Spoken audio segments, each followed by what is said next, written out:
खुशामदीद। मैं मोहम्मद इमरान इस्तकबाल करता हूँ आपका राजस्थान सरकार और वेदांता के CSR इनिशिएटिव ई कक्षा में, जिसके टेक्निकल पार्टनर हैं मिशन ज्ञान।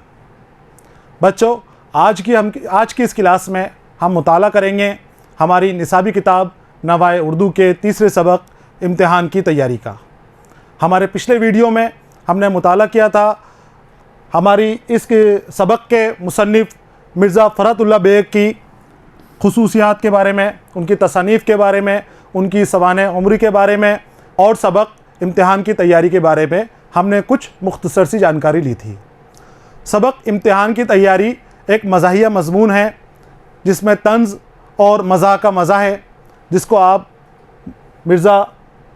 मिर्ज़ा फ़रहतुल्लाह बेग ने बहुत खूबसूरत अंदाज़ में लिखा है और बहुत साफ़ अंदाज़ में सादा तरीके से हमें समझाया है कि हमें इम्तिहान की तैयारी में परेशान नहीं होना चाहिए, इम्तिहान को सर पर बोझ की तरह नहीं लेना चाहिए, इम्तिहान को इम्तिहान की तरह ही लेना चाहिए और इम्तिहान से घबराना नहीं चाहिए। तो आइए अब हम शुरू करते हैं हमारा सबक इम्तिहान की तैयारी। बच्चों, इम्तिहान की तैयारी के अंदर मिर्ज़ा फ़रहतुल्लाह बेग ने बताया है हमें कि हमें इम्तिहान कैसे करना चाहिए और इम्तिहान को कैसे लेना चाहिए। बहुत ही मज़ाही अंदाज़ में बताया है जिसको पढ़कर आपको मज़ा आएगा। और मैंने पहले भी आपसे कहा था कि जब भी आप पढ़ें साथ में नोटबुक रखें अपने, और जो मुश्किल अल्फाज हैं या कुछ ऐसी चीज़ आ रही है जो आपको समझने में परेशानी आ रही है उसको नोट करते रहें और उसको बाद में प्रैक्टिस करने की कोशिश करें। मिर्ज़ा फ़रहतुल्लाह बेग इस मज़मून के अंदर शुरू के अंदर ही हमसे कहते हैं कि लोग इम्तिहान के नाम से घबराते हैं लेकिन मुझे उनके घबराने पर हंसी आती है। क्या कह रहे हैं मिर्ज़ा साहब? मिर्ज़ा साहब कह रहे हैं कि लोग इम्तिहान के नाम से घबराते हैं लेकिन मुझे उनके घबराने पर हंसी आती है। मिर्ज़ा साहब को हमारे घबराने पर हंसी आती है अगर आप इम्तिहान के नाम पर घबराते हैं। तो कैसे घबराते हैं? तो ये कह रहे हैं कि आखिर इम्तिहान में ऐसा क्या होता है, इम्तिहान में क्या होता है बच्चों, घबराना क्या? अब कितने मज़े अंदाज से कहेंगे कि इम्तिहान में दो ही चीज़ें होती हैं। कितनी चीज़ें होती हैं? दो चीज़ें हैं। इम्तिहान में दो चीज़ें होती हैं, या तो फेल या पास। या तो आप इम्तिहान दे रहे हो या तो फेल होगे या पास होगे। तो इसमें घबराना कैसा? अगर फेल हो गए तो कोई बात नहीं, अगले साल फिर दोबारा एग्ज़ाम दे लेंगे, और पास हो गए तब तो अगली क्लास में जाना है ही। तो वो हंस रहे हैं आपके ऊपर, हम सब के ऊपर, कि इम्तिहान में दो ही सूरतें होती हैं, या तो हम फेल होते हैं या पास होते हैं। इस साल पास ना हुए, आइंदा साल सही। मैंने अपने दोस्तों और हम जमातों को देखा था कि जो जो इम्तिहान के दिन करीब आते हैं उनके हवास पर्रा, उनका दिमाग मुख्तल और उनकी सूरत इतनी सी निकल आती है, छोटी सी निकल आती है। अब अपने दोस्तों के बारे में बता रहे हैं, कितने मज़ाही अंदाज में बता रहे हैं। देखो आप कि ये कह रहे हैं कि मैंने अपने दोस्तों के बारे में देखा है कि जब भी इम्तिहान की बात आती है, हम जमात मतलब अपनी क्लास में पढ़ने वाले, साथ पढ़ने वाले, तो ये हम जमातों के बारे में बात कर रहे हैं कि हम जमातों को देखा कि जैसे जैसे इम्तिहान करीब आते हैं तो उनके हवास पर्रा हो जाते हैं। हवास पूरा नहीं, उनके होश उड़ जाते हैं उनके, कुछ उनको ख्याल नहीं रहता कि क्या हो रहा है, और फिर उनका दिमाग मुख्तल हो जाता है। मुख्तल यानी हवास फाख्ता होना, वो शख्स जिसके हवास में फितूर आ गया है, परेशानी आ गई है, यानी सोचने समझ की ताकत नहीं है, वो समझ नहीं पा रहा है कि क्या हो रहा है। तो जैसे एग्ज़ाम आता है पास में, उनके होश फुख्तल हो जाते हैं, उनके हवास मुख्तल हो जाते हैं और उनकी सूरत इतनी सी निकल जाती है। छोटी सी सूरत होना, छोटी सी सूरत कब होती है हमारी? जब कोई ऐसा काम आ जाए कि जिसकी हमने तैयारी नहीं की, जिसके हमें लगा कि अब तो हम पकड़ में आ गए, अब तो हमारे पर परेशानी आने वाली है। तो तब उस परेशानी के लिए, उस परेशानी जब आती है, उस परेशानी को देखते हुए हमारी छोटी सी सूरत हो जाती है। वो कहते हैं ना, कैसी छोटी सी सूरत बना रखी है। अब बंदे दरगाह पर इम्तिहान का ना रत्ती बराबर पहले असर था और ना ही उसके ख़त्म हो जाने का अफसोस है। अब बंदे दरगाह का मतलब है यहाँ पर मुलाजिम शाही, नियाज़मंद, खादिम, ग़ुलाम। ये इन्होंने अपने आप को बंदे दरगाह यानी खादिम हकीर तरीके से बताया है कि मैं तो कुछ भी नहीं हूँ। फ़कीराना अंदाज के अंदर बात कर रहे हैं कि इम्तिहान के अंदर सब इतनी सी शक्ल हो जाती है मेरे दोस्तों की, परेशान हो जाते हैं, वो हवास उड़ जाते हैं, उनके होश में नहीं रहते, लेकिन हमें तो कोई फ़र्क ही नहीं पड़ता एग्ज़ाम का। कौन कह रहा है ये? मिर्ज़ा फ़रहतुल्लाह बेग। यूँ कहते हैं कि मुझे तो इम्तिहान का कोई फ़र्क ही नहीं पड़ता, कोई असर ही नहीं होता। ना तो इम्तिहान आते हैं तब कोई असर पड़ता है मेरे ऊपर, और ना ही इम्तिहान जाते हैं तब कोई असर पड़ता है। बिल्कुल भी ज़रा भी मैं उस इम्तिहान को अपने दिमाग पर नहीं लेता, इम्तिहान का बोझ अपने सर के ऊपर नहीं लेता। यही चीज़ आपको मिर्ज़ा फ़रहतुल्लाह बेग बताने की कोशिश कर रहे हैं। बेग साहब आपको बताने की कोशिश कर रहे हैं कि आप इम्तिहान को सर के ऊपर बोझ ना बनाएं, इम्तिहान को आसान बनाएं कि कोई बात नहीं, इम्तिहान ही तो है, अभी पास हो गए कोई बात नहीं, अगली क्लास में चले गए, और अगर फेल हो गए तो अगले साल फिर एग्ज़ाम दे लेंगे। दोबारा एग्ज़ाम ही तो देना है, करना क्या है, और एग्ज़ाम कैसे देना है तो वो फ़रहत साहब से सुनो आप कि वो क्या कह रहे हैं आपको एग्ज़ाम देने के लिए।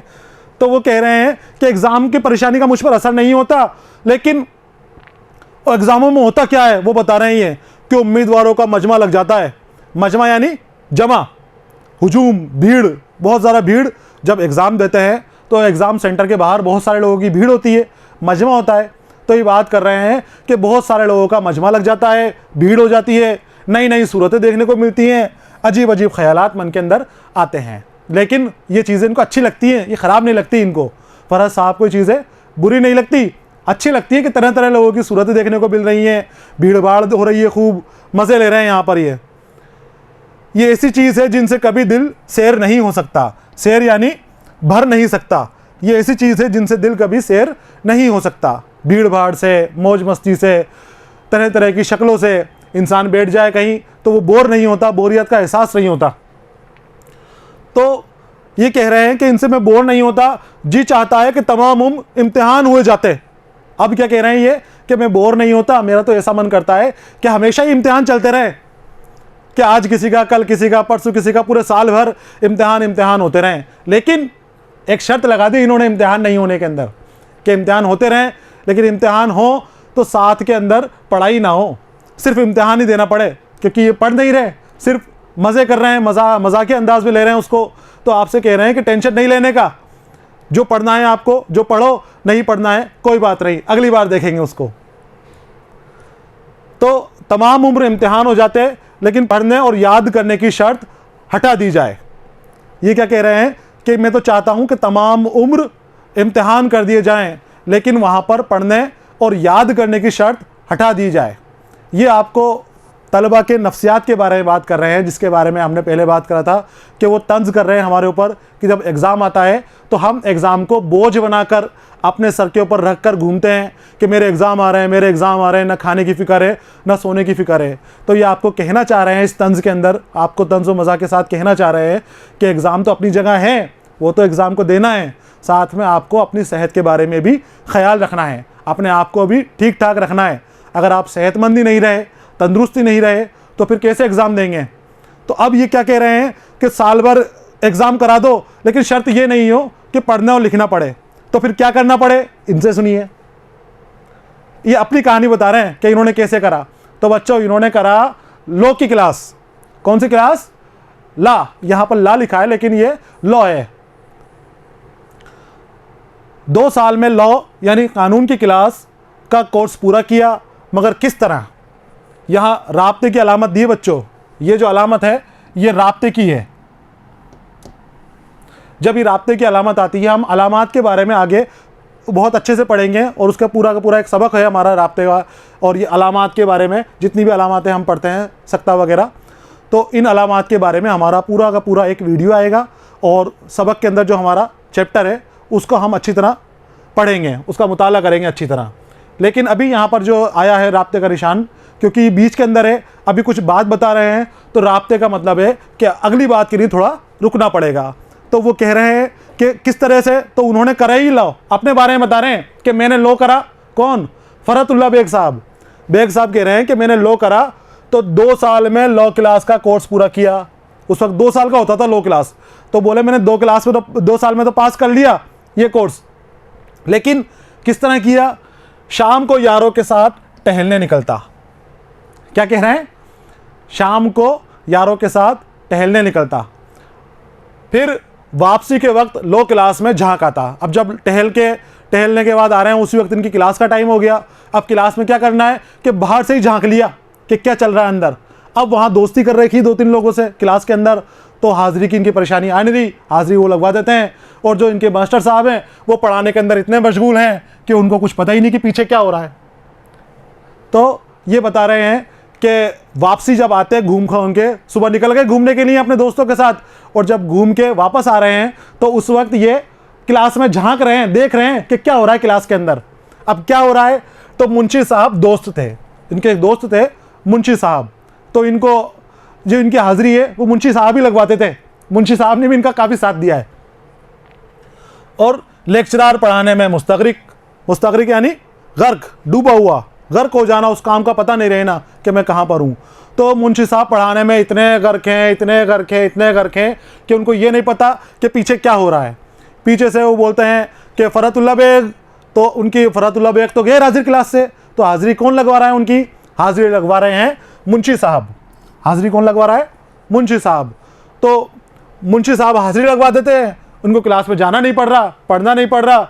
हाजिरी की तकमील में कुछ दुश्वारी ना थी, तकमील पूरी करने में हमेशा उनकी अटेंडेंस 100% रहती थी, या क्लास में उनकी पूरी जितनी ज़रूरत थी, ज़रूरत के मुताबिक उनकी वहाँ पर उपस्थिति रहती थी।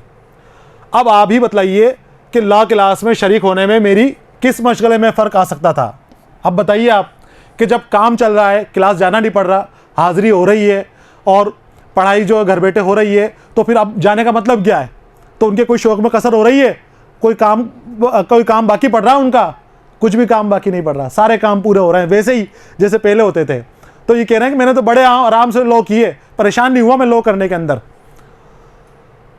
तो इनके किसी शौक़ में मशगला, शगल, काम, तफरी, खेल तमाशा, जो भी इनके शौक़ हैं, उन शौक़ में, उन काम में, उन खेल तमाशे में कोई कमी नहीं हो रही थी। जब खेल तमाशे में कोई कमी नहीं हो रही तो इनकी लॉ क्लास चल रही है, हाज़िरी भी इनकी पूरी की पूरी चल रही है।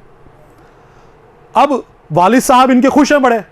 वालिद साहब क्यों खुश हैं, तो वालिद साहब की खुशी सुनिए बच्चे, कि वालिद इसलिए खुश हैं इनके कि बेटे को कानून का शौक़ हो चला है। वालिद कह रहे हैं कि मेरे बेटे को कानून का शौक़ हो चला है, अब बड़े बड़े वकीलों के कान कतरेगा। किनके कान कतरेगा, बड़े बड़े वकीलों के कान कतरना, यानी परेशान करना, कान में ज़ोर ज़ोर से चिल्लाना नहीं, परेशान करना, बोल बोल के परेशान करना कि ये तो आदमी मेरे कान कतरने के लिए पीछे आ गया।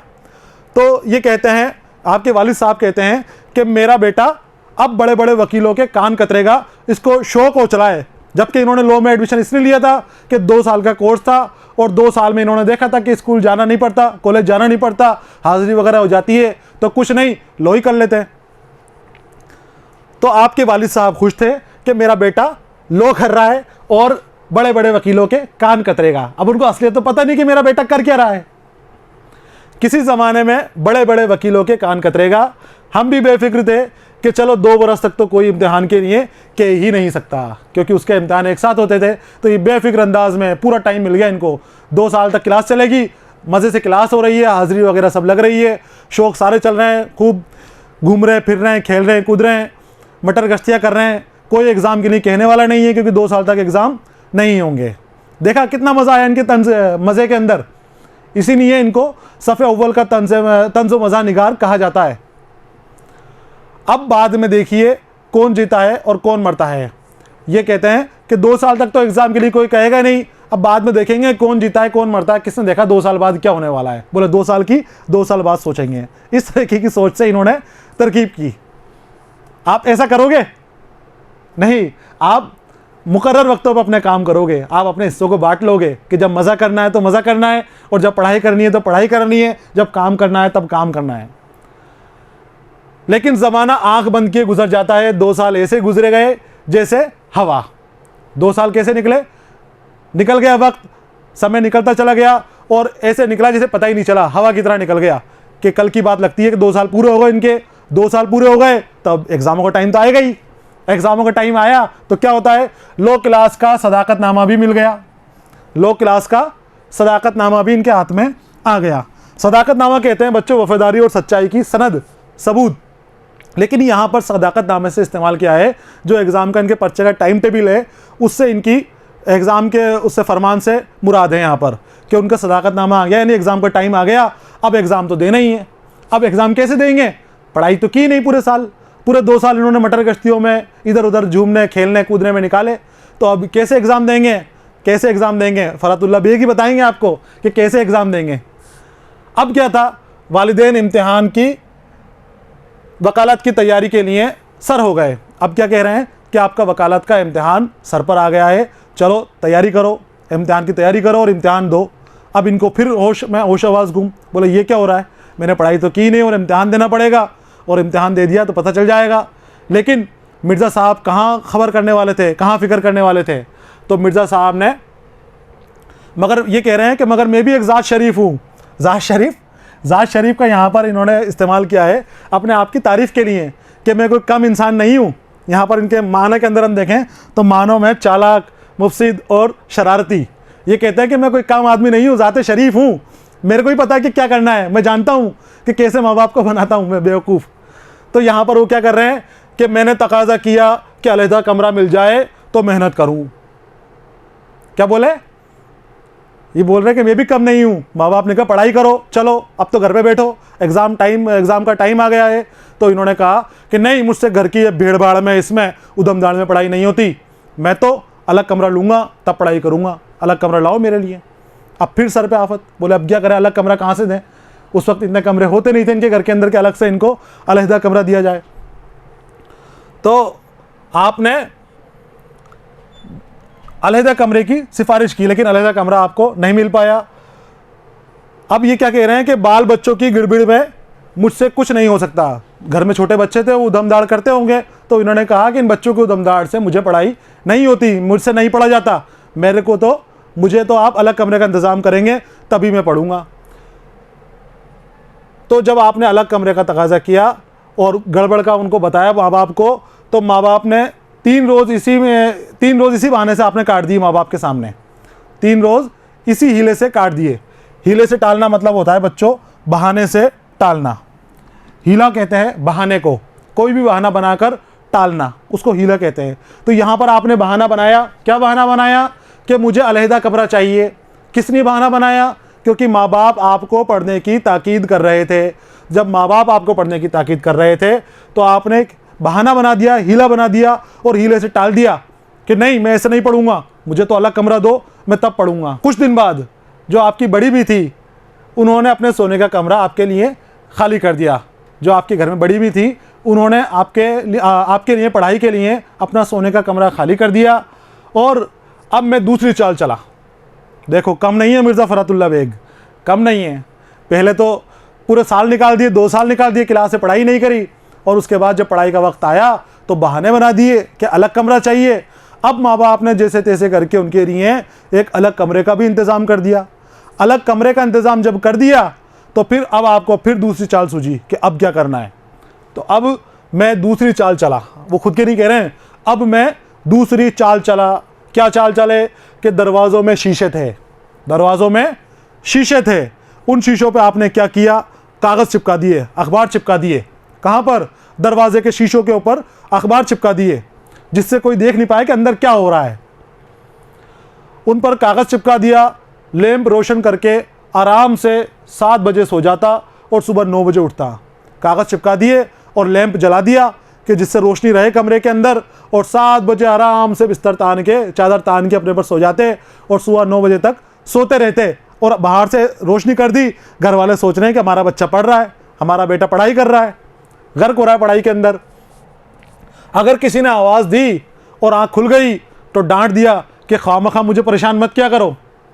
क्या कह रहे हैं ये कह रहे हैं कि मैं दरवाजे के ऊपर कागज़ चिपका के लैंप जला के सो जाता, और कोई मुझे आवाज़ देता, वो पूरी रात सोता रहता, कोई आवाज़ देता कि जग रहे हो, क्या कर रहे हो, और आँख खुल गई तो डांट देता था उनको कि मुझे खामखा परेशान मत किया करो, तुम बगैर बात परेशान मत किया करो, खलल मत डाला करो मेरे। और अगर आँख ना खुली, अगर कई बार ऐसा होता था कि उनकी आँख नहीं खुल रही है, तो आँख नहीं खुलती तो सुबह कहते थे, सोने का इल्ज़ाम लगाते उनके घर वाले कि तुम सो रहे थे, जग कर रहे थे, हमने आवाज़ दी थी, तुमने सुनी नहीं। तो जब आपको ऐसा लगता कि नहीं अब तो पकड़े जाने का डर है, तो बोलते मैं पढ़ाई के वक्त किसी से बात नहीं करता।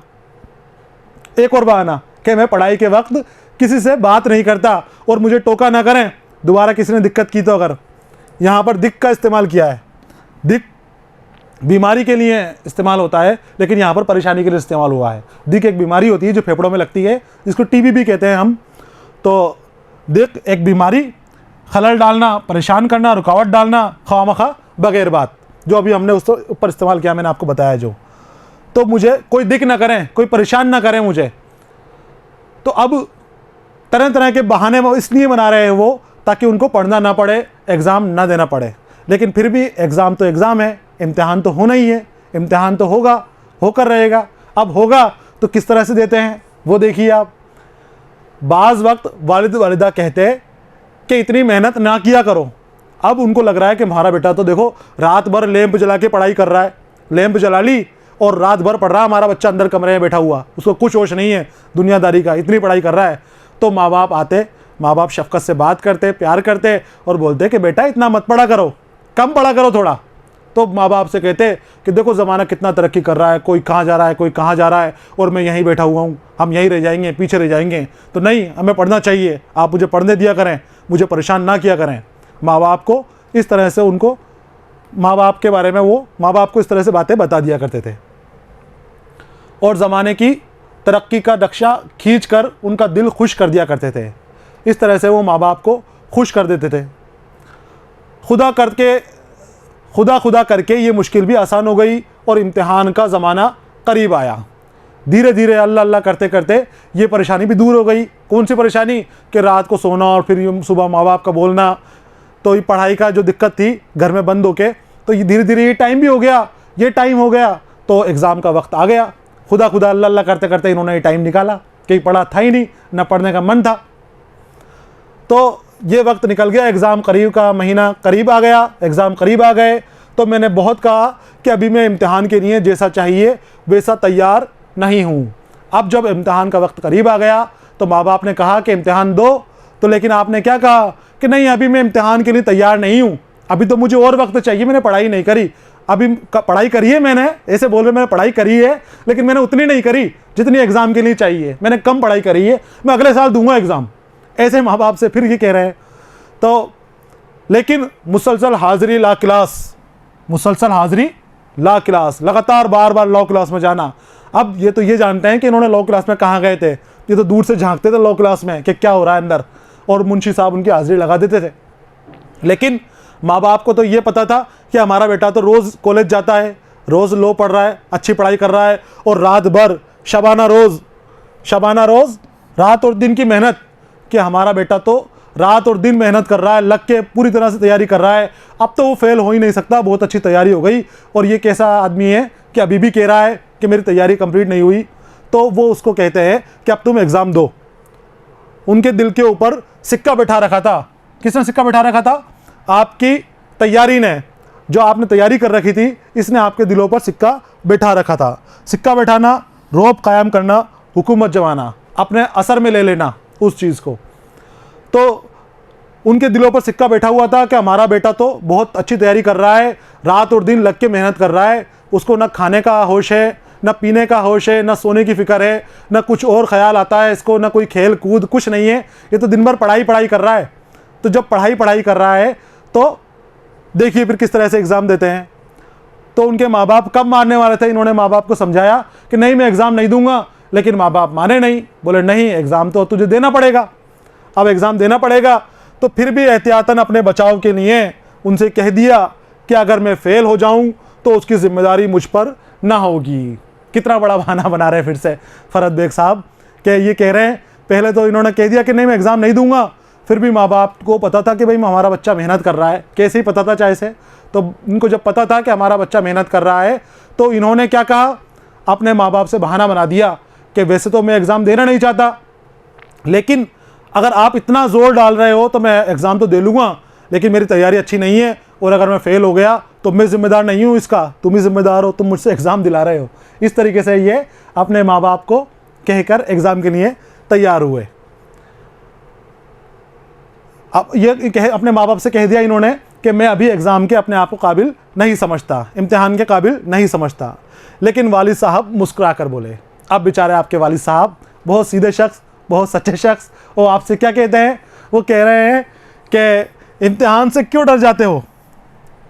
अब आपके वालिद साहब की सीख जो आगे तक आएगी आपके, ये कह रहे हैं कि इम्तिहान से क्यों घबरा जाते हो, क्यों डर जाते हो, जब मेहनत की है। तो अगर आपने मेहनत की है किसी काम के लिए, पूरी तरह तैयार हो, तो डरने की क्या बात है। जब आपने इम्तिहान की तैयारी की है, इम्तिहान के लिए मेहनत की है, पूरे साल मेहनत की है, 2 साल मेहनत की है, तो फिर कैसा डरना।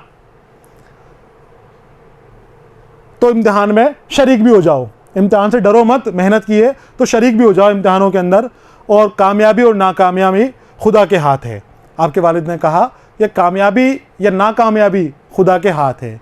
इस तरह से मिर्ज़ा फ़रहतुल्लाह बेग ने इम्तिहान दिया और आपको इम्तिहान की तैयारी के बारे में बताया कि किस तरह से इम्तिहान की तैयारी करनी चाहिए। ये इन्होंने अपने बारे में चीज़ें बताई हैं, लेकिन ये तंज़ है जिसको मज़ा लेते हुए उन्होंने ये बात क्यों कही है। तंज़ व मज़ा की बच्चों यही खासियत है कि हमारा दिल नहीं करता इम्तिहान देने का, हमारा मन नहीं करता कि हम पढ़ाई करने बैठें, हम एग्ज़ाम की तैयारी करें, हम इम्तिहानों की अच्छी से तैयारी करें, लेकिन फिर भी हमें इम्तिहान देना पड़ता है, इम्तिहान के लिए तैयार होना पड़ता है और फेल या पास होना पड़ता है। इसी सबक से मैं आपके लिए फिर से एक क्वेश्चन लेकर आया हूँ। आज फिर उस सवाल का भी आपको जवाब अपनी नोटबुक में लिखना है, उसको नोट करना है और इसी सबक में से आपको मिलेगा।